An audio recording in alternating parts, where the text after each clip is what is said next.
What up, what up, what up, what up? Y'all already know who it is and what it do and what it don't do. It's your boy Psycho, and we back with another react. On this reaction right here, I want to point out how J.Prince is always around when something happens.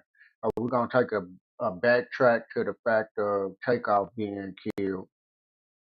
And then, you know what I'm saying, we're going to take a look at that. So I ain't going to hold you too much longer. We're going to get straight to it. I'll get straight to it. You know? Y'all make sure y'all like, comment, subscribe to the channel, and share it.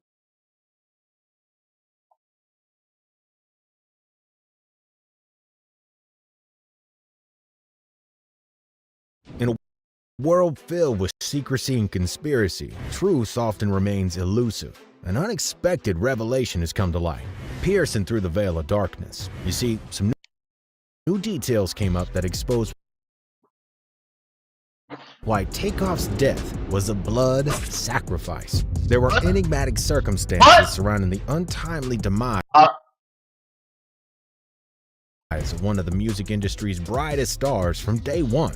But as the layers yeah, I heard something about that. It was a sacrifice for him to be killed.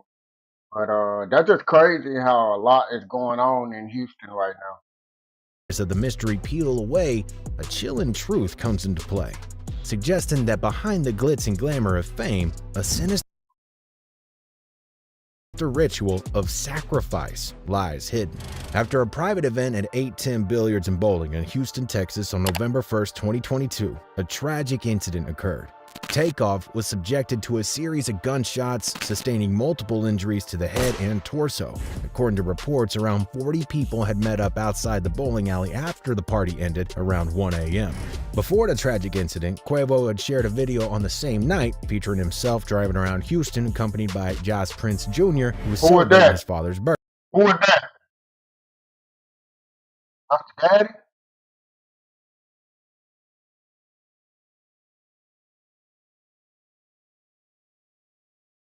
Y'all work with me, work with me. I do not have premium right now, but I'm working on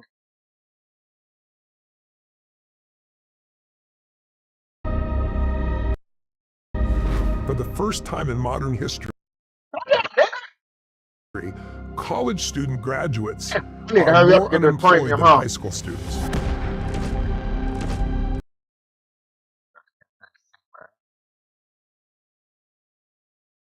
Jr., who was celebrating his father's birthday. As the night progressed, a large group assembled outside the third-floor entrance of the venue, leading to So an you say they was altercation that celebrating his escalated quite father's quickly, according to birthday? Houston police.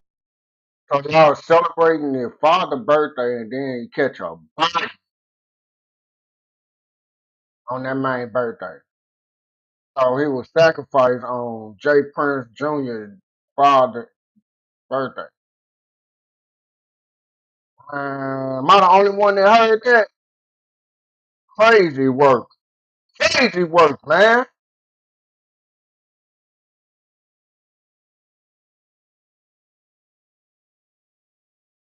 Police, at least 2 firearms were discharged during the chaos. But the Houston police chief, Troy Finner, expressed his belief that Takeoff was not the intended target of the shooting.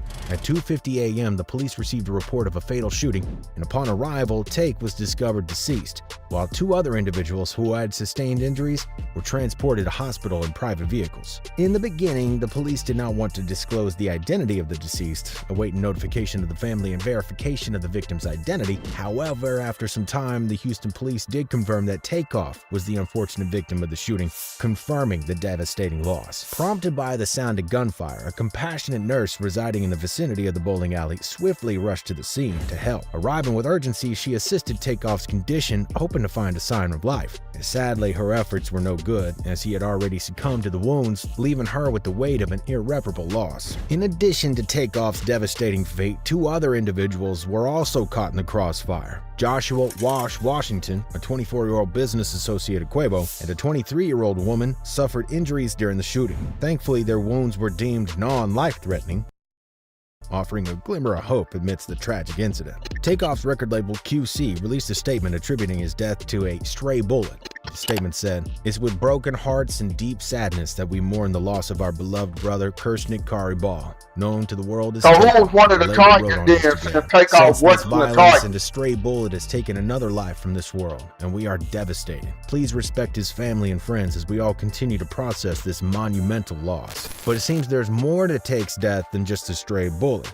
The story that unraveled after his passing and the lessons that we simply must take to heart after we lost a rap legend go to tell us something deeper. Rap artists need to be more.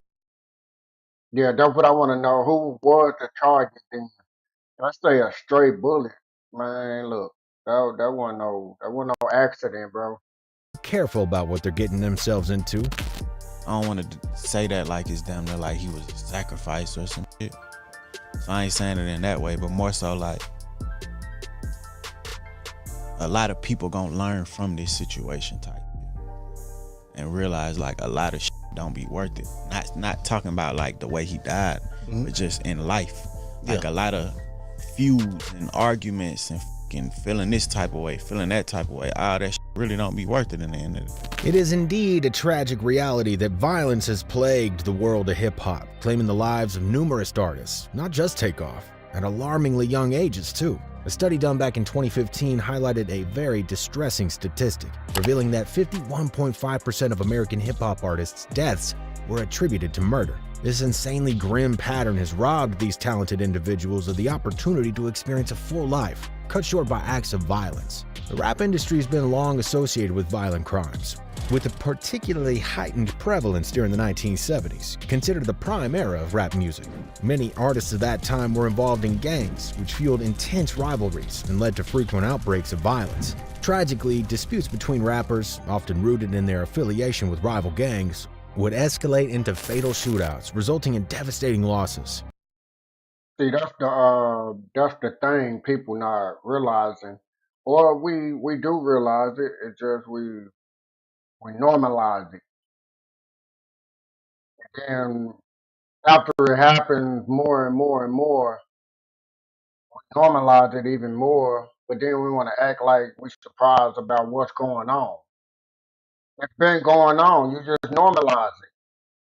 Just because it's your favorite artist or somebody that you probably feel dear to, don't mean it's something new. It's been going on. You gotta pay attention. Research. Do research. That's crazy. Stop this, man. Stop this shit. Let's get back to it. Iconic figures like Tupac and Notorious B.I.G. fell victim to such violence. Their untimely deaths leave a profounding impact on the music world. Sadly, the issue of violence within the rap industry persists to this day. Despite efforts to address and mitigate these dangers, rappers continue to fall victim to cold-blooded killings. Present-day artists must exercise extreme caution, ensuring their safety in a world where even minor lapses in discretion can have dire consequences. Heartbreaking instances, such as Pop Smoke inadvertently sharing his address, leading to his murder at his own residence, and XXXTentacion being fatally shot in his car, serve as haunting reminders of the ever. Yeah, I just said that. We're just getting constant reminders, and it's happening. It's a cycle. It ain't nothing but something that's repeating itself. What we doing? That's an ad. Yeah, let's skip this shit.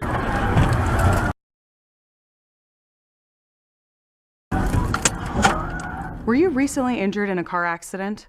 If so, you need to stop now. Nah, I about keep y'all in mind if I ever do. Haunting reminders of the ever-present risks.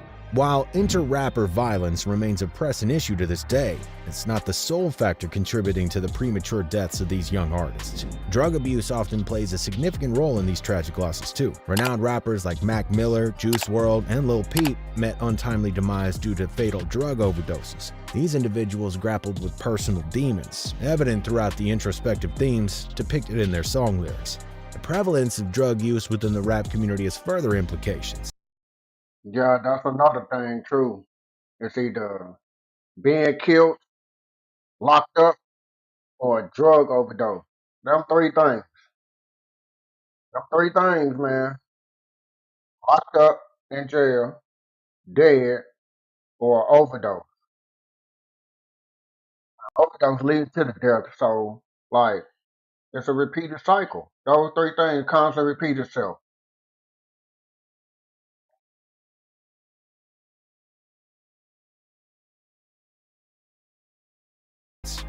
And it can exert an influence on their impressionable fan base, potentially normalizing and encouraging drug consumption. But how do the topics of sex, violence, and money enter the hip-hop world? Well, a former music video director decided to speak up on these topics for the sake of the culture. We've had too many losses, and it's time for a change. After having witnessed the passing of Takeoff, Robbie Starbuck, who directed videos for Lil Yachty, Gucci Mane, Snoop Dogg, and others, decided it was time to let people know his side of the story. And if you listen to him, you will quickly find out that all of the dominant topics of violence and such that we see being mainstream in the music of today, well, it's not a coincidence. These topics are being pushed by certain people and for certain reasons. Here's the truth. The truth is this: a bunch of young black male rappers keep dying. You know who's not dying? Record executives. The record executives that push for them to continue to make songs and create a culture that is obsessed with death, drugs, and sex. Period. The industry's obsessed with it, but those record executives, they're not dying because they don't push this culture on their own people. But they're encouraging you to push it on yours, and they're paying you handsomely to do it.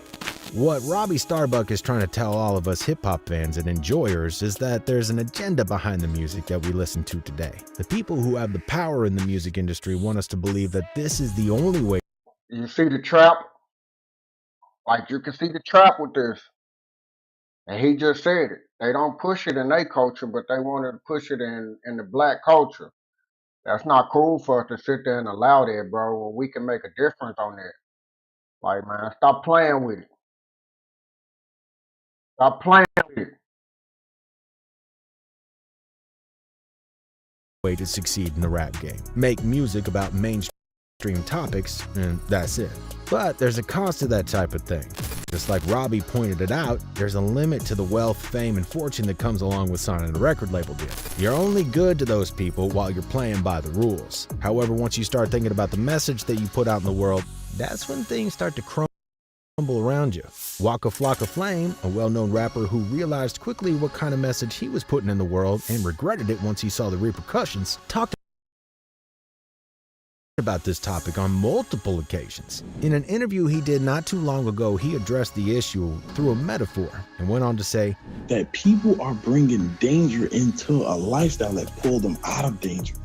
So you make it dangerous. So you can't tiptoe in one and walk in the other. You gotta put two legs, two arms, and your head forward when you walk. You can't go like this and this. I can't do that. I just can't trust a nigga trying to play balance in streets and music, because ain't no balance. Either your street or your music. That's it. That is exactly the reason why Robbie Starbuck left the music industry. He wasn't ready to walk with both. See, I mean, he made a good point, though. And for him to realize that, man, I commend you, Flocka. You woke up. You stopped being used, my legs in the scary and sinister waters of the industry. He saw how vicious it can get. He understands it better than most. That's why he left a message, a challenge, if you will, without telling people what to do or not to do, but simply by challenging them to be more aware of the message they're putting out there in the world as artists. If you want to see the culture change of positive energy and good vibes, we got to be the ones who are going to start a different chapter in terms of the music we make. I challenge you, be the example. Make music about the culture you want to see. Be the change you want to see. Inspire it in your community. Reach out to other rappers and say, we have to stop. You've been used for a long time. You know, they create this paradigm to make you believe that you're so important and your celebrity status is worth so much, but in truth, you're a pawn in their game and you always have been. Happiness and success are not what we see it to be in today's mainstream media. Don't get it twisted. All the cars, clothes, and money are not as good as they might seem. It's a bunch of chaos. Your end goal under any circumstances. Folks doing anytime. The problem is, like, the things I wanted to be and grow up to be, I got there. Right. 23 years old. Okay. I was sitting so high on top of my mountain. I just kept smelling something. Right. It just smelled like manure. I was standing on top of the mountain. I didn't have nothing. That's why we gotta learn from the That boy sacrifice said and I was takeoff. standing on Even top though his of a death was shitty an mountain. accident, we still have to remember all the circumstances that surrounded it. Dang. Y'all hear what my boy said? I was standing on top of a shitty mountain. Because he realized, like, that boy woke up. We gotta start thinking differently and acting differently as a community of hip-hop enjoyers if we want to see a brighter future That's in the all I'm culture. saying. What y'all think about Take's death? What do you think it's gonna take for us to take matters into our own hands and actually start changing the things we talk about in our music? Let us know down in the comments section below. If you liked this video, then make sure to like, comment, and subscribe to our channel. And as always, remember to keep it real.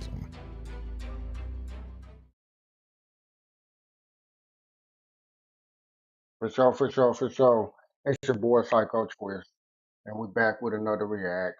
Y'all hope y'all like the channel or the show for the day for right now. Like, comment, subscribe, share the channel. And I'll be back with another one. Y'all already know what to do. So then y'all be good.